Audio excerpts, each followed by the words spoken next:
नमस्कार, मी नेहा। आज आपण करणार आहोत सांडग्याची भाजी। तर सर्वप्रथम मी सांडग्याच्या भाजीसाठी वाटण करून घेणार आहे।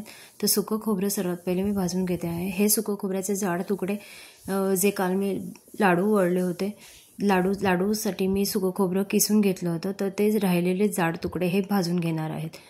तर त्याचा तुम्ही अशा प्रकारे वापरून करू शकता जाड तुकड्यांचा।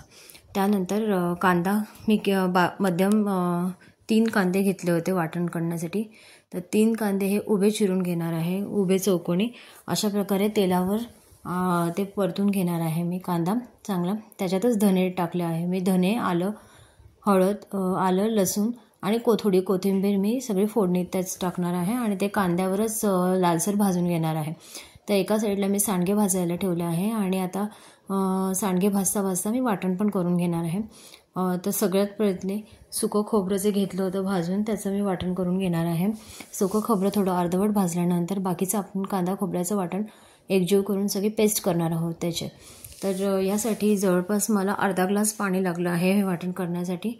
आणि एका साईडला मी टोमॅटो चिरून ठेवला होता आणि कढीपत्त्याची फोडणी हे द्यायला कढीपत्ता पण धुवून ठेवला होता। तर ते ज्या कढईमध्ये मी मसाला केला होता त्याच कढईमध्ये मी भाजी पण फोडणीत टाकणार आहे, मसाल्याचीच असल्यामुळे। तर तेलामध्ये मी मोहरीची फोडणी घालून कढीपत्ता आणि टोमॅटो चांगला शिजवून घेणार आहे। टोमॅटोला 3 ते 4 मिनटं मी चांगलं शिजवून घेणार आहे, थोडं मध्यम शिजेपर्यंत।